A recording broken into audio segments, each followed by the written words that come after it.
She began her legal career back in 1979 after completing her law education in Biratnagar, where she was also born.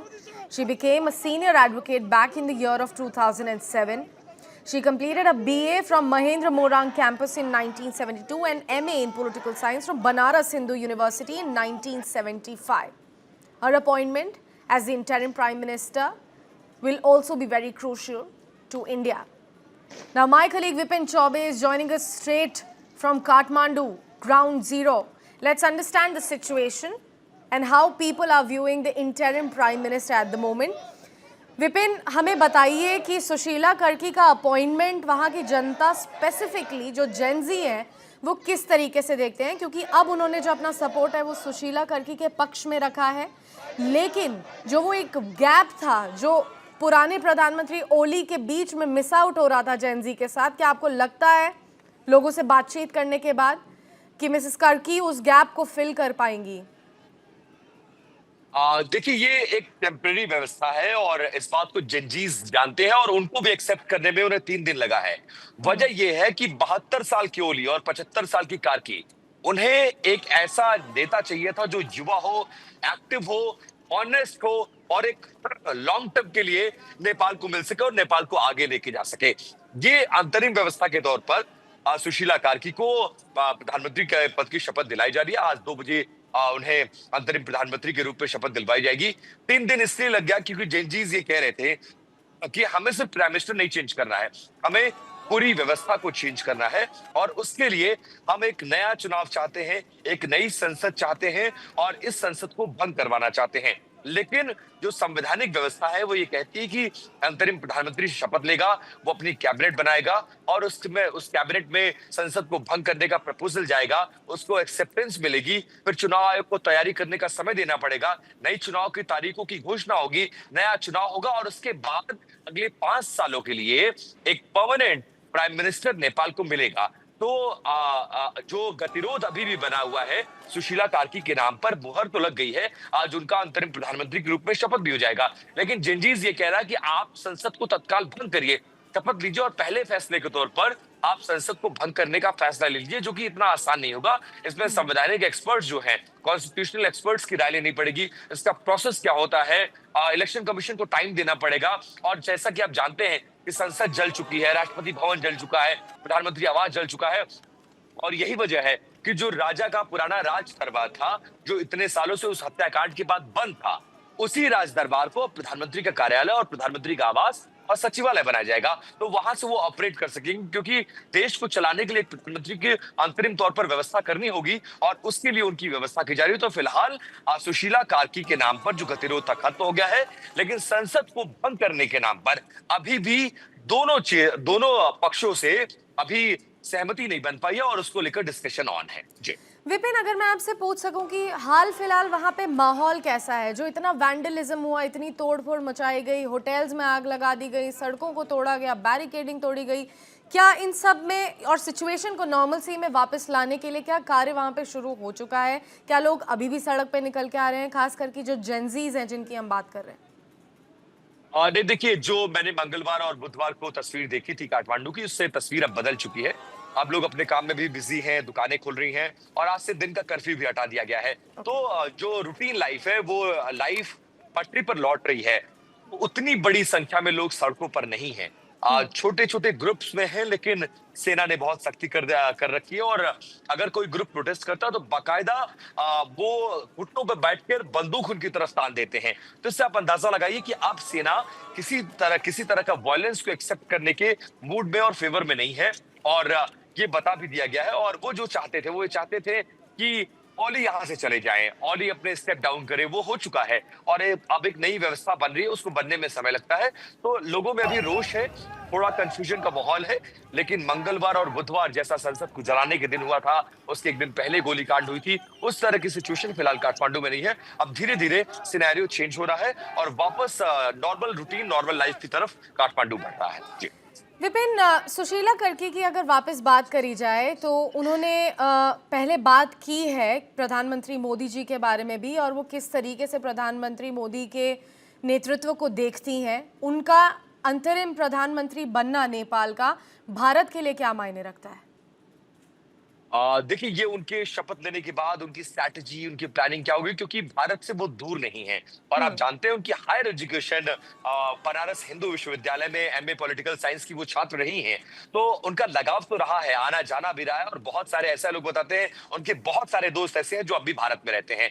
लेकिन government की policy और उस देश की policy क्या होगी, इससे पहले आप जानते हैं कि थोड़ा सा नेपाल प्रो चाइनीज पॉलिसी पर चल रहा था। लेकिन अब नई सरकार है, नई व्यवस्था है, नया कैबिनेट होगा, तो उनकी पॉलिसीज क्या होंगी, भारत को लेकर उनका पक्ष क्या होगा। हालांकि भारत हमेशा नेपाल को अपना भाई के तौर पर देखता आ रहा है।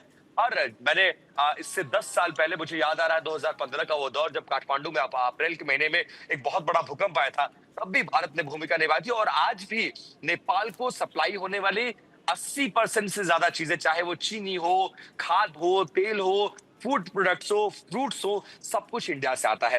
तो इंडिया ने हमेशा अपनी भूमिका को निभाया है। बेशक बीच में कभी कभी कोई कोई सरकारें आई हैं और वो थोड़ा सा प्रो चाइनीज, प्रो अमेरिकन हुई हैं, बट इंडिया का स्टैंड नेपाल को लेकर कभी नहीं बदला। और इंडिया ये चाहता है कि आप एक स्वस्थ मानसिकता के साथ काम करें। हम पड़ोसी देश हैं और नेपाल और हिंदुस्तान को भाई भाई कहा जाता है। हमारे दोनों के बॉर्डर्स लगते हैं, हम बहुत सारी चीजें ऐसी हैं जो हम नेपाल को देते हैं और नेपाल के लोग हमारी आर्मी में भी सर्व करते हैं। तो दूरी तो बिल्कुल भी नहीं है, लेकिन जिस तरह का जुड़ाव, जिस तरह का आना जाना उनका रहा है, उसका इम्पैक्ट तो पड़ेगा। और संभावना यह है कि एक अच्छी, एक स्वस्थ मानसिकता के साथ नेपाल भारत के साथ रिलेशन रखेगा और आगे कंटिन्यू करेगा। जी। विपिन, अगर मैं आपसे और एक चीज़ पूछ सकूं कि सुशीला जी ने क्या अपने अंतरिम प्रधानमंत्री बनने के बारे में अभी तक कोई स्टेटमेंट रिलीज किया है? अगले चुनाव प्रधानमंत्री के देश में कब हो सकते हैं, कोई अंदाजा इस बारे में? देखिए इसी बात को लेकर गतिरोध बना हुआ है। जेनजीज और कुछ और पक्ष ऐसे हैं जो उनसे ये स्टेटमेंट की और एक एश्योरेंस की मांग कर रहे हैं, लेकिन उसको लेकर जो कॉन्स्टिट्यूशनल एक्सपर्ट्स हैं उनसे राय ली जा रही है।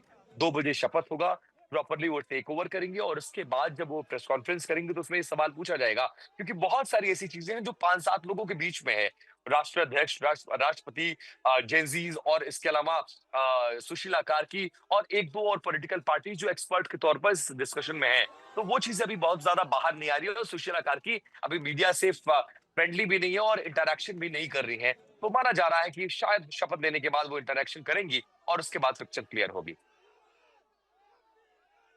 हाल ही में कुछ दिनों में नेपाल में देखा, खास करके युवाओं काट के दो, बीच में, अगर काट मैं दो आपसे एक चीज़ और पूछ सकूं कि क्या सुशीला कर्की की छवि please. As first chief justice of Nepal, as a woman, अगर इस तरीके को हम देखा जाए तो क्या एक सॉफ्ट छवि उनकी निकल के आ रही है, जो 70 टच कर चुकी हैं उम्र में भी?